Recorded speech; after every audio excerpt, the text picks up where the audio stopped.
एक पति पत्नी का आपस में बहुत प्रेम था। दोनों एक दूसरे पर पूरा विश्वास करते थे। यहाँ तक कि पति ने अपनी पत्नी के प्रेम के आगे पूरे परिवार को दरकिनार कर दिया था। पत्नी के लिए वह घर के सब लोगों से लड़ लेता था।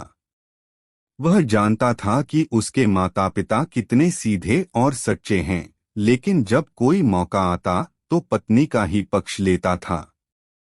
भाई से अच्छे संबंध होने के बाद भी वह कोई विशेष बात उसे नहीं बताता था। अपनी पत्नी को सब कुछ बता देता था। एक दिन वह घूमता हुआ गांव के एक अनुभवी व्यक्ति काका के पास गया। काका बहुत अनुभवी व्यक्ति थे और उसके पिता के पक्के दोस्त थे। दोस्त तो अब भी थे, लेकिन पहले जैसा घूमना फिरना उठना बैठना नहीं हो पाता था। काका को अपनी राजी खुशी बताते समय अपनी पत्नी के बारे में अधिक बोलता था। उसकी प्रशंसा करता रहा था। उसने यह भी बताया कि जो भी राज की बात होती है पत्नी से छिपाता नहीं है। विश्वास के मामले में उसने पूरे परिवार को शक की नजर से देखना शुरू कर दिया था। जब वह सब कुछ बताकर थक गया, तब काका ने कहा, जो तुम सोच रहे हो वह सही नहीं है। अपनी पत्नी के बारे में तुमको जरूरत से ज्यादा विश्वास है। किसी समय परीक्षा लेकर देखो, फिर पता चलेगा कि कौन कितनी राज की बात छिपा सकता है। मैं यह नहीं कह रहा कि तुम्हारी पत्नी का प्रेम सच्चा नहीं है। कभी कभी सच्चा प्रेम करने वाला नासमझी में अपने प्रिय का हित करने के चक्कर में अहित कर बैठता है।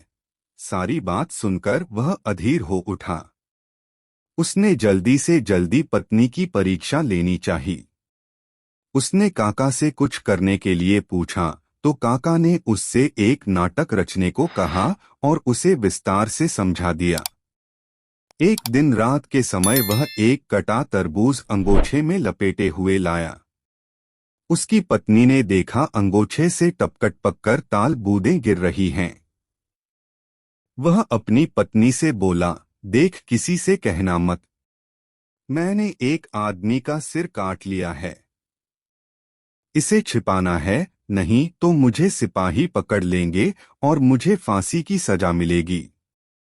उसने अपनी पत्नी से एक फावड़ा मंगवाया और घर के बाएं ओर थोड़ा चलकर एक पेड़ के नीचे उस अंगोछे में लिपटे तरबूज को रख दिया। वहीं उसने एक गड्ढा खोदा और उसमें उस तरबूज को अंगोछे सहित गाड़ दिया। ऊपर से मिट्टी डालकर वह जगह समतल बना दी। उसकी पत्नी इस घटना से बेचैन हो उठी। अपने पति से कुछ नहीं कहती थी, बल्कि अंदर ही अंदर घुटन महसूस कर रही थी। उसे एक दुख सा महसूस होता था। अब वह मन में रखे इस बोझ से हल्का होना चाहती थी। एक दिन उसने अपनी पक्की दोस्त पड़ोसन को यह बात सुना दी और कहा, देख बहन, किसी से कहना मत, नहीं तो मेरे पति को फांसी हो जाएगी। उस महिला को भी वह बात नहीं पची।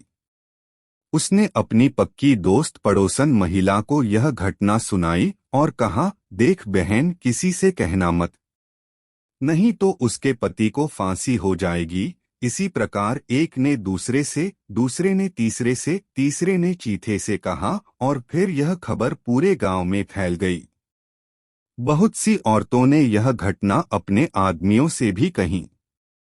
एक दिन ऐसा आया जब यह खबर इलाके के थाने में पहुंच गई। फिर क्या था? सुबह तड़के दरोगा और सिपाही उसके घर जा पहुंचे। जब गांव वालों को पता चला तो गांव के तमाम लोग आए। काका भी उसके घर पहुंच गए थे। दरोगा ने सबसे पहले उसकी औरत को धमकाकर पूछा, बता तेरे आदमी ने सिर कहाँ गाड़ा है, नहीं तो तुझे फांसी हो जाएगी। उसने डर के मारे वह स्थान इशारा करके दिखा दिया। जब उस स्थान को खोदा गया तो अंगोछे में लिपटा हुआ एक कटा तरबूज निकला। जब उसके आदमी को डांटा गया तो उसने पूरी घटना कह सुनाई। काका ने भी कहा कि इसने अपनी पत्नी की परीक्षा लेने के लिए यह किया था। सब लोग चले गए। दरोगा भी चला गया। वह अपने पति के आगे पानी पानी हो गई।